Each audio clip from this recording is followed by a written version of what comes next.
Some songs refuse to die. They outlive trends. They outlive charts.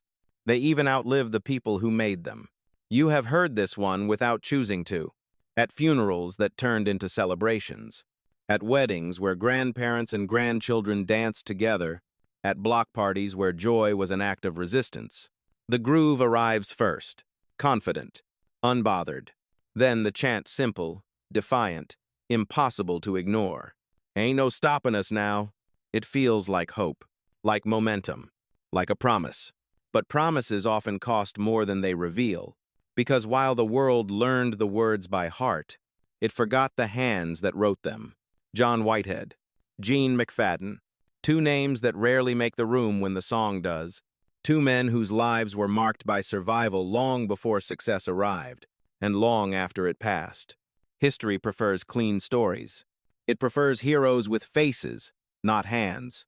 It celebrates the voices in front of the microphone, and erases the ones who built the message.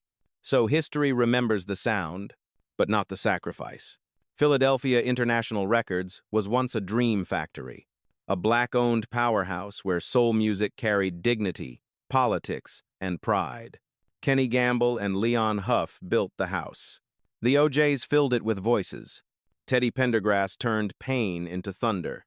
But behind those walls were men who worked without protection, who wrote without ownership, who watched their words turn into wealth for others. McFadden and Whitehead were not accidents. They were not lucky breaks. They were craftsmen. They wrote Backstabbers, a warning disguised as a groove. They wrote Wake Up Everybody, a sermon America was not ready to hear. They wrote I'll Always Love My Mama, a prayer disguised as a song. They gave language to black households that had never been invited into boardrooms. And then, after years of being told to wait, to be grateful, to stay behind the curtain, they wrote something different. Not a warning. Not a lesson. A declaration. Ain't No Stoppin' Us Now did not come from celebration. It came from exhaustion.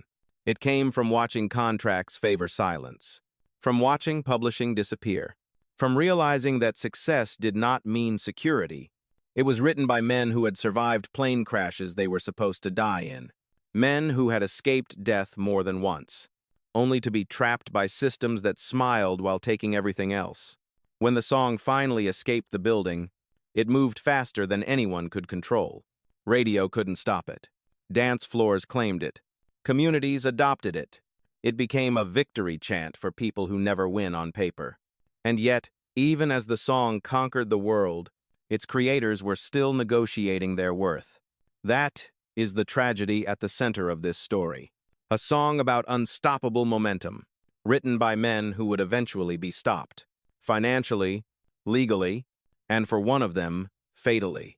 One of these men would later go to prison over money he never truly controlled. The other would carry that weight until illness took him. And one would be murdered in front of his own home, his case still unsolved, his anthem still playing. This is not a story about nostalgia.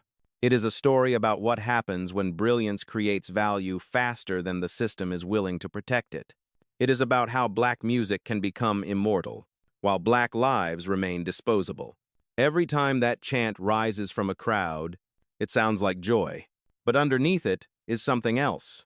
A reminder that survival is not the same as safety, that success does not equal justice, and that sometimes the loudest songs are born from the quietest suffering.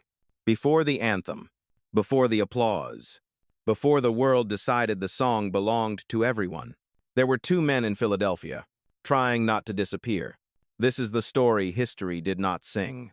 Before contracts, before studios, before the industry learned their names and then forgot them, there was Philadelphia. Not the polished version, not the postcard city, but the Philadelphia where music lived in church basements, on stoops, in school gyms, and on streets where survival required rhythm as much as reason. This is where John Whitehead was born, on the 10th of June, 1948. From the moment he could stand, movement followed him.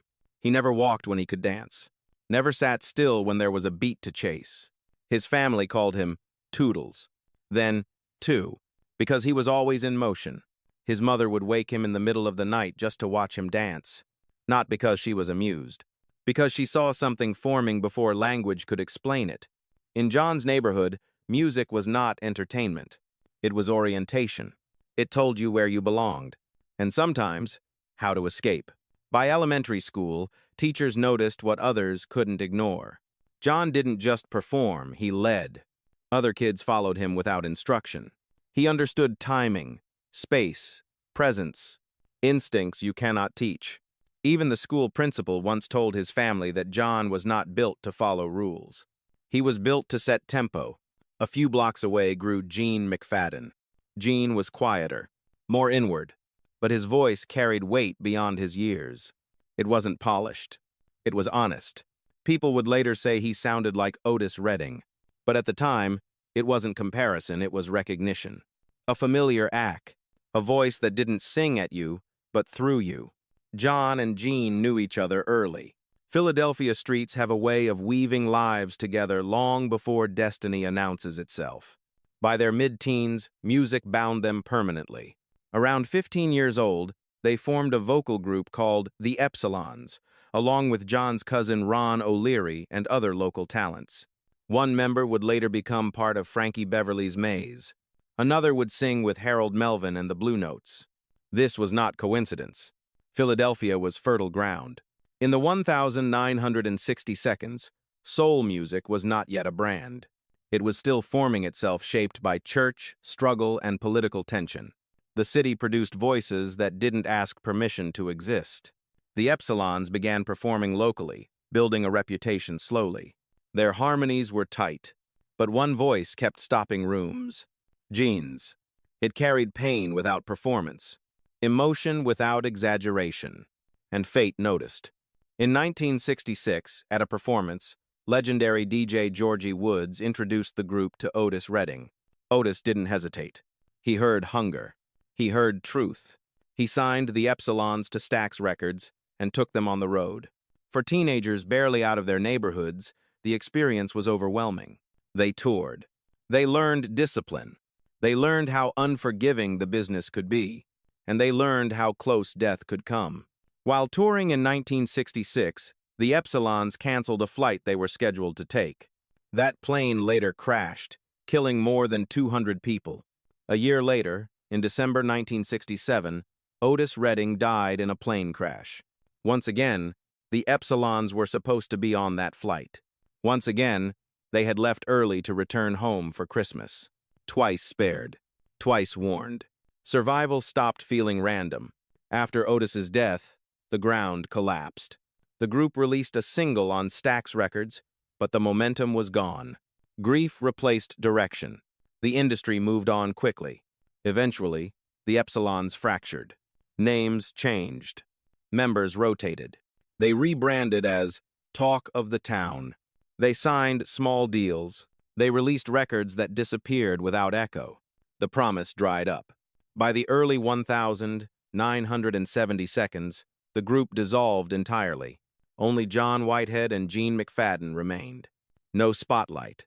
No contracts. No safety net. Just two men who had already survived what should have killed them, and now faced the quieter danger of being forgotten. Philadelphia had taught them one thing clearly: music could save your life, but it could also leave you exposed. And this time, survival would not come from the stage. It would come from learning how the system worked, from the inside. That lesson was about to begin. When the stage disappears, most dreams do too. For John Whitehead and Gene McFadden, the end of their vocal group did not come with drama. There were no farewell shows, no last interviews, no sense of closure. Just the slow realization that talent alone was no longer enough. Philadelphia in the early 1,970 seconds was shifting. Soul music was no longer just culture, it was commerce. And commerce had rules that were rarely explained to the people creating the value. John Whitehead felt that truth first. He understood something many performers never see until it is too late. If you cannot stand at the center of the spotlight, you need to stand close to power. That understanding led him to a job no one dreams about: the mailroom at Philadelphia International Records. It was a humbling position. Sorting envelopes, delivering packages, watching people walk past without knowing who he was or what he had survived. But the mailroom was not invisible. It was informational. Every day, John handled contracts, royalty statements, publishing notices, legal correspondence. He saw numbers that never reached artists. He noticed which names appeared repeatedly and which never did. He learned quickly that success on the charts did not guarantee security in real life. Gene McFadden stayed close, still writing, still believing, but now with sharper awareness. Together, they watched the system operate from the inside. Philadelphia International Records was exploding at the time. Under Kenny Gamble and Leon Huff, the label had become a powerhouse. A black-owned institution with national distribution through Columbia Records. Gold records lined the walls. Artists moved through the halls with confidence. There was pride in the building, real pride. But there was also hierarchy. Writers stayed in the background. Artists took the applause. Executives controlled the paperwork. John noticed that conversations about money happened behind closed doors. That publishing, the real engine of generational wealth, was rarely discussed openly.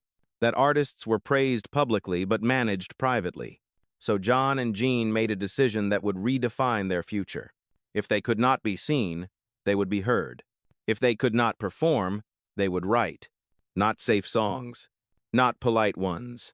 Songs that told the truth. Their first breakthrough did not come from inspiration. It came from frustration. John was dealing with betrayals, personal and professional. Promises made quietly. Promises withdrawn just as quietly. The kind of disappointment that builds pressure instead of tears. One night, the words arrived without metaphor. Backstabbers.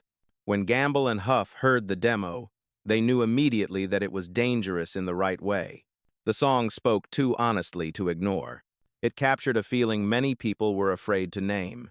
But they did not hear it as a McFadden and Whitehead record. They heard it as a song for the OJs. It was a strategic choice. The OJs had the platform, the credibility, the radio trust. Gene accepted the decision quietly. John understood it clearly. When Backstabbers was released in 1972, it exploded. Number 1 on the R&B chart, top 3 on the Billboard Hot 100. Philadelphia International Records had its first gold record, and McFadden and Whitehead became essential, but still unseen. From that moment on, the label knew exactly where to go when it needed substance, when it needed honesty, when it needed something real. They wrote, "I'll Always Love My Mama" for the Intruders, a song that felt less like entertainment and more like scripture in black households. They wrote "Wake Up Everybody" for Harold Melvin and the Blue Notes, a record that did not ask people to dance but demanded they listen. John later said, "Wake Up, Everybody" felt like it was written through him, not by him, like a message transmitted, not composed. The calls kept coming. They wrote for the Jacksons, Gladys Knight, and the Pips, Teddy Pendergrass, Lou Rawls, and others. Their catalog grew heavy with success. Gold records, platinum albums, Grammy nominations. But behind the achievements, a quiet problem grew louder. They did not own what they wrote. Publishing, the lifeblood of long-term power in music, belonged elsewhere. Royalty statements felt thin compared to the impact of the songs. Ownership discussions were avoided. Questions were discouraged. They were rich in pride, poor in leverage. As McFadden and Whitehead became more aware, tension followed. Arguments broke out in hallways. Other writers whispered similar complaints. The system felt strained. Philadelphia International Records was under pressure. Payola accusations surfaced. Artists questioned contracts. Personal crises hit leadership. The dream factory began to crack. McFadden and Whitehead had helped build the house, but they were still standing in the hallway, waiting to be invited into rooms where decisions were actually made. And soon, the pressure they carried would force the label to make a move. Not out of vision, not out of belief, but out of necessity. A decision that would release something no one could put back. A song that would not stay quiet. By the mid-1970s, John Whitehead and Gene McFadden were no longer chasing opportunity. Opportunity was chasing them. When Philadelphia International needed a song with weight, not decoration, not filler, but substance, their names were called quietly. They became the writers you trusted when the room went serious. Their songs didn't flatter the listener. They confronted them. That was the difference. Backstabbers had opened the door, but it also set a precedent. McFadden and Whitehead were not interested in fantasy. They wrote about the world as it was: jealousy, betrayal, pride, survival, and audiences recognized themselves inside those truths. The follow-ups came fast. They wrote, "I'll Always Love My Mama for the Intruders," a song that felt less like a hit and more like a vow. It crossed generations instantly. Not because it was clever, but because it was honest. They wrote "Wake Up Everybody" for Harold Melvin and the Blue Notes, a record that refused to be background music. It wasn't asking people to dance, it was asking them to listen. To teachers, to doctors, to leaders, to communities tired of being told to wait. When Teddy Pendergrass delivered those words, it felt like a sermon wrapped in velvet. The message cut through radio playlists and landed inside living rooms. John Whitehead later said that song didn't feel written, it felt delivered, like something that arrived already complete, demanding to be shared. The industry noticed. Soon, their writing credits spread across the label's most important releases. They wrote for the Jacksons, shaping songs that balanced youth, polish, and urgency. They wrote for Gladys Knight and the Pips, respecting a legacy while pushing it forward. They wrote for Lou Rawls, grounding sophistication in feeling. By every visible metric, McFadden and Whitehead had arrived. Gold records, platinum albums, Grammy nominations. Their songs filled arenas they were rarely invited to stand in front of. And slowly, a painful realization formed. They were building wealth they did not control. Publishing the quiet backbone of generational power was not theirs. While their songs earned millions, their royalty statements told a smaller story. Ownership conversations ended quickly. Contracts were referenced vaguely. Questions were met with silence or irritation. At first, they doubted themselves. Maybe this was just how the business worked. Maybe gratitude was the price of access. But then other writers began whispering the same frustrations. The numbers didn't match the success. The system felt tilted. Philadelphia International Records was still a dream factory, but dreams require structure to last, and cracks were beginning to show.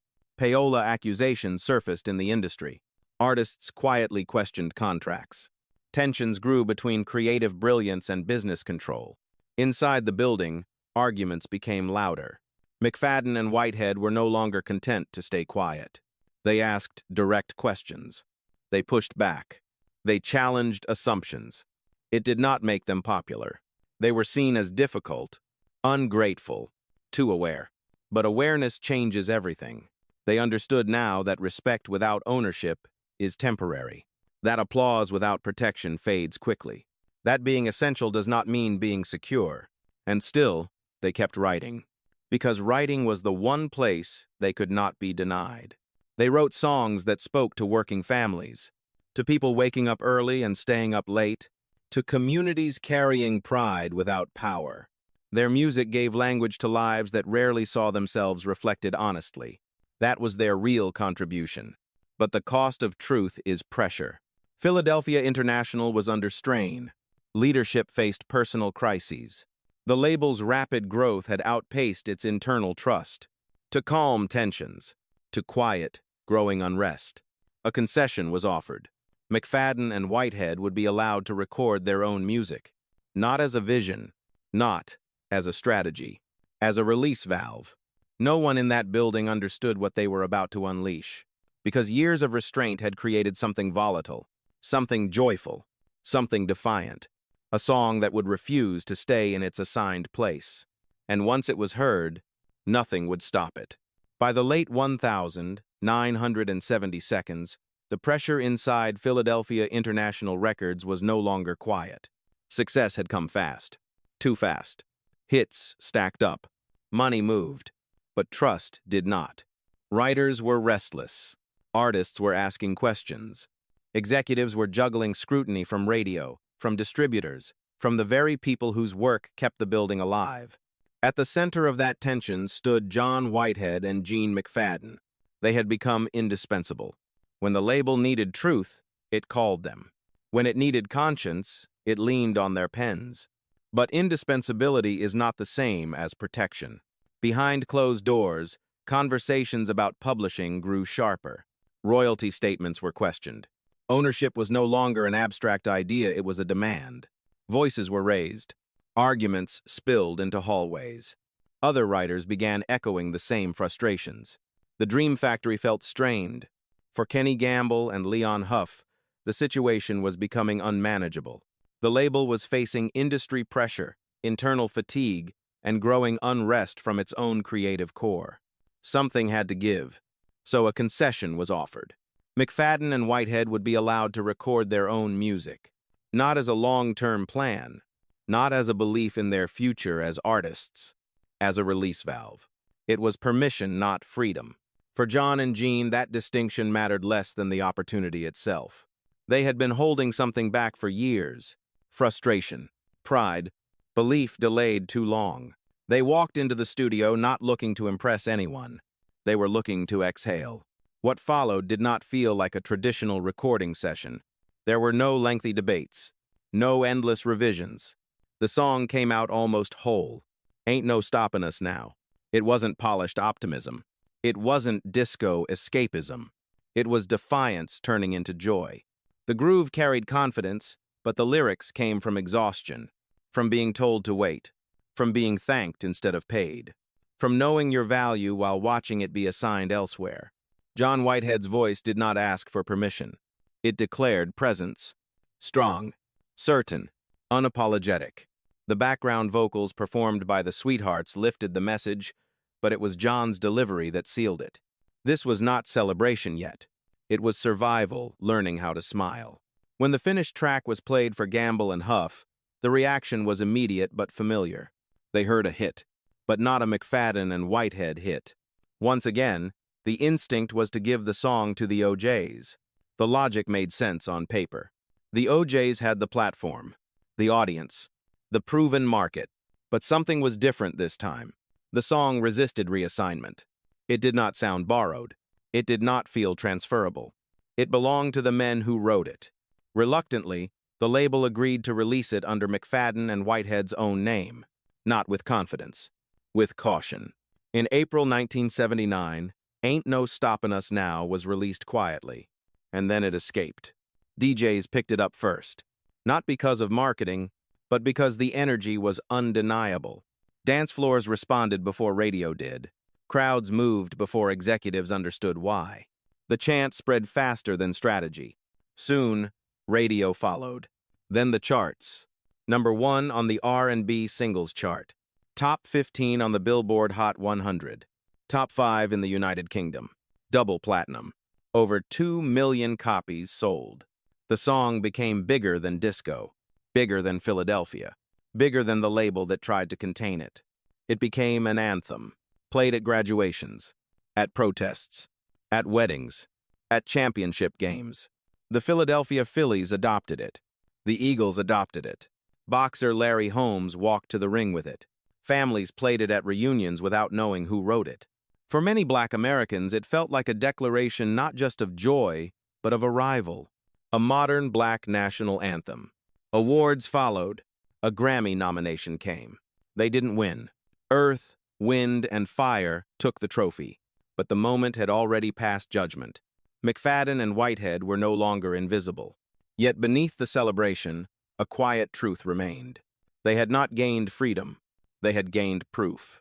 Proof that when given space, even reluctantly, truth could not be controlled. The system had tried to manage their frustration.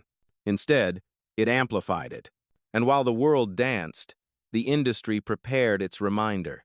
Because success does not always come with safety, and anthems do not guarantee protection. The song had declared there was no stopping them, but the system was already moving. Not to stop the music, but to test the men who made it. The anthem moved faster than anyone could control, but the men behind it did not. After Ain't No Stoppin' Us Now conquered dance floors, radios, and stadiums, John Whitehead and Gene McFadden believed reasonably that the hardest part was over. They had proven the point. They were no longer just writers behind other people's voices. They were artists whose own voices could move the world. But the music industry has a way of rewarding belief with contradiction. Behind the scenes, very little had actually changed. The same contracts still governed their work. The same publishing structures remained intact. The same confusion around money, what was owed, what was paid, what was delayed, continued quietly. The anthem created visibility. It did not create protection. Philadelphia International Records itself was changing. Disco was beginning to fade. Radio formats were shifting. The urgency that once powered the label was now strained by fatigue and internal fractures. Gamble and Huff were dealing with pressure from every direction. Business, personal, legal. Artists began leaving.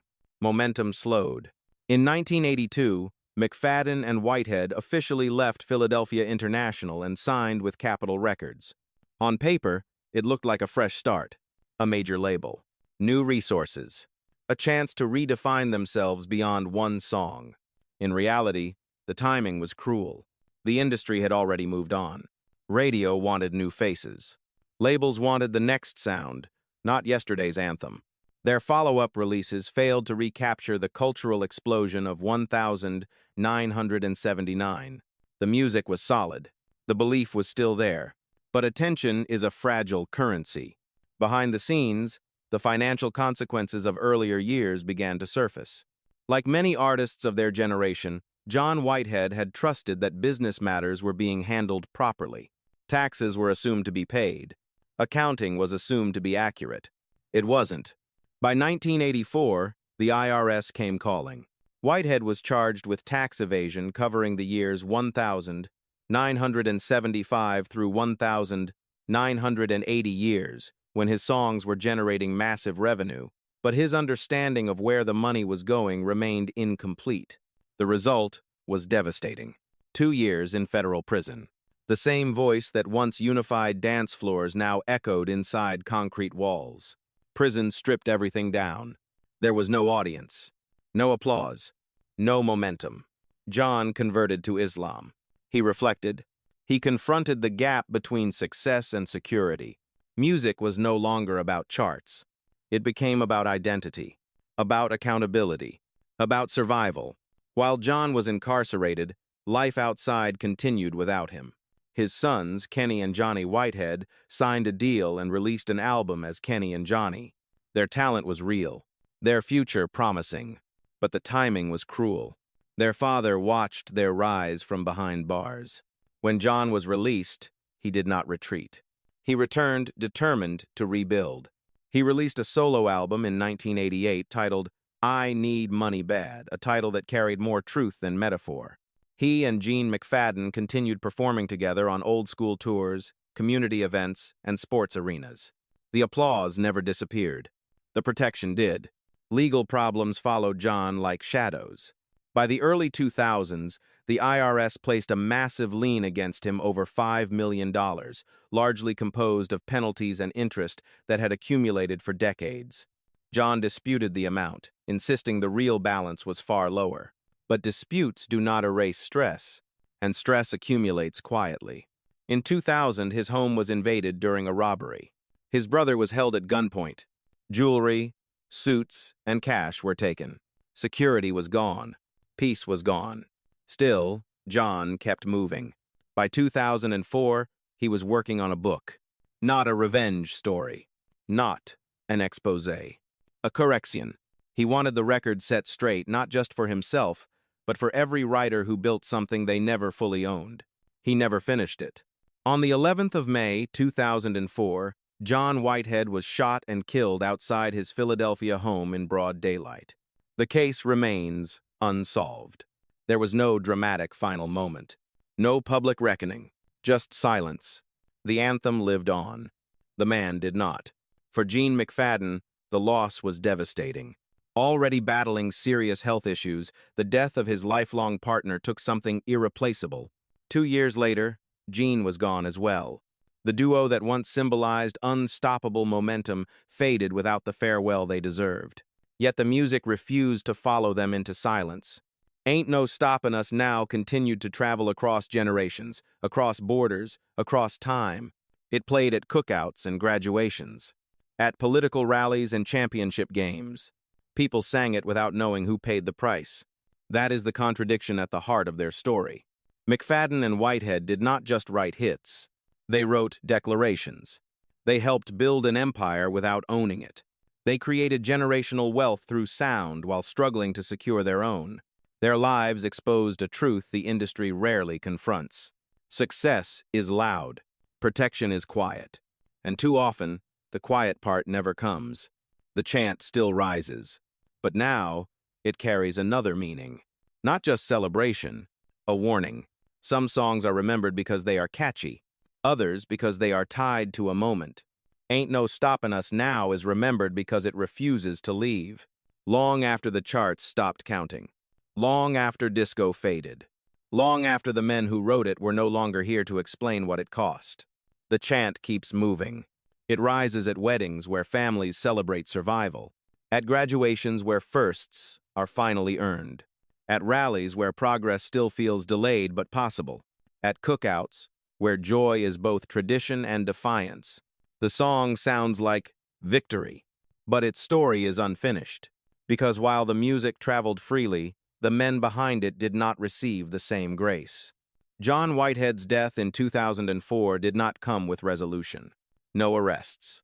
No public answers. Just another brilliant black life closed without justice.